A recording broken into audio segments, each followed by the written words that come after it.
Okay, so let's just very quickly start. Um, you guys, most of the people within the school and or a lot of people within Sabania has been using SharePoint earlier versions 2013. Then we upgraded to 2016, where we still had a lot of unstructured data, so to say. Things were just dumped in folders 10 levels deep.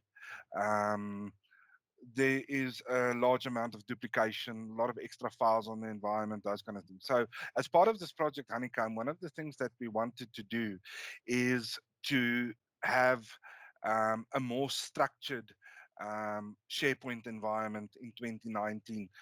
We've made it a lot more scalable. I'll elaborate a little bit more on that. Let's just have a quick look at the agenda. So a basic SharePoint introduction. Going to have a look at the new site, how it looks, how it's structured, the way it's laid out, themes, colors, those kind of things. Then we're going to have a look at how to access your new site. Just one or two SharePoint basics. I'm going to have a look at some SharePoint terminology. In a follow-up session later on, we will be going into a bit more detail on how to upload files, tagging with metadata, etc., etc. Okay, so everybody knows what SharePoint is. It is, um, in its most simplest form, it is a document management system. It can do a lot more, but the main focus of it is proper management of documents using um, proper taxonomy, terms we'll look at later on, taxonomy and the metadata and the structure. You guys would have heard the words information architecture thrown around.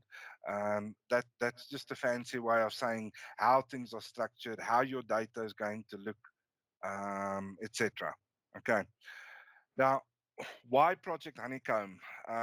One of the big drivers behind it is due to legal compliance with the Protection of Personal Information Act. Um, we are supposed to um, tag documents, secure documents, make sure it's not freely available. Certain cases we may need to redact certain information. So that's quite a big process that we have to be compliant to.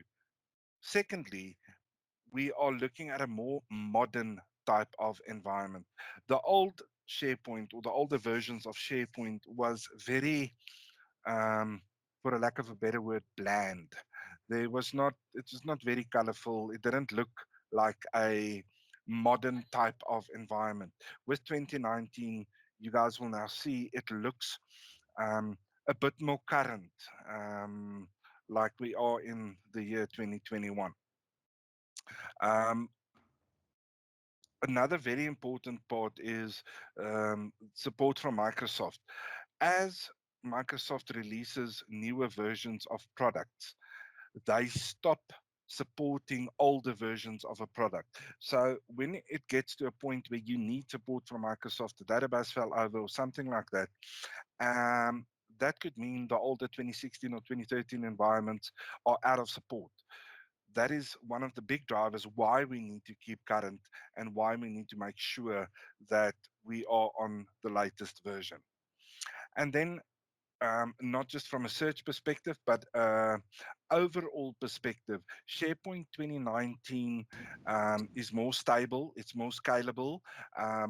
With enhanced functionalities, things like you've got better search capabilities, the storage of documents, metadata, those kind of things is a lot more stabilized and more effective and more user friendly than it was in previous versions of SharePoint.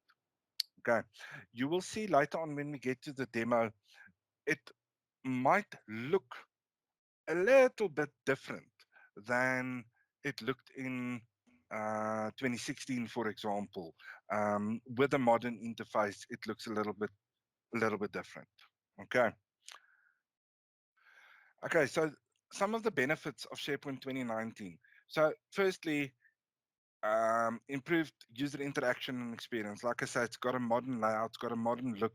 It looks, it just looks better. You will see once I show you guys. One of the biggest drivers of this project, as we've mentioned earlier on, is replacing a folder-based system with a metadata-based system. So a folder-based system is, um, and I was the guy that's actually doing the migrations for this, and migrating data for Sabanya becomes extremely complicated because of the depth of the folder structure or the navigational structure. Because you've got a site, you've got a subsite, another subsite, and that site, 10 levels of folders down, and then eventually you get to the file. So, which not just makes it difficult for me, but for the end user, you guys, to actually get to the data due to the fact that you have to do 20 clicks to get to the file where you want to get to.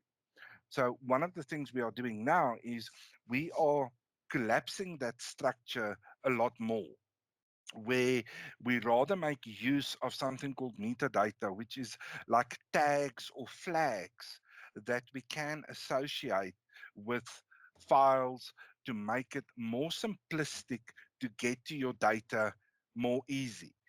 Um, the other thing about metadata is it allows enhanced searching. So we can go and search on metadata tags and not just on a potential file name or something like that. Um, I will elaborate on metadata a bit later on, but we've got things like document type. Is it a form, a proposal, a training document? We've got, for example, operational area. Is it gold? Is it platinum? Is it Beatrix? Is it Rustenburg?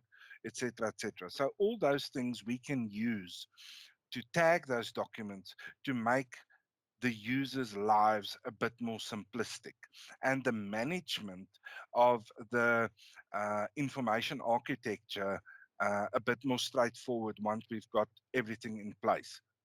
Okay, so the information architecture is literally um, things like your site structure. So, what does your site look like?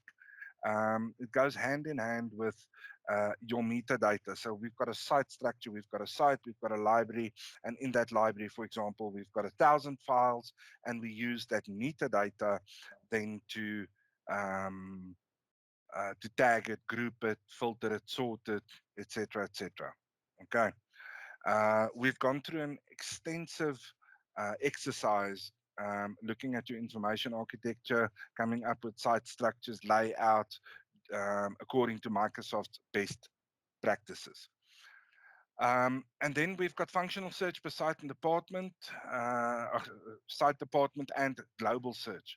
So, as I mentioned, with metadata and with SharePoint 2019 as a totality, your search functionality is just better. It's more reliable.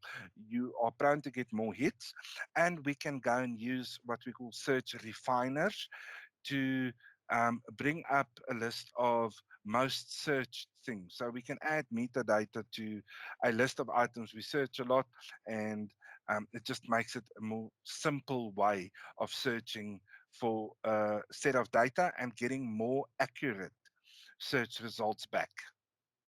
Okay.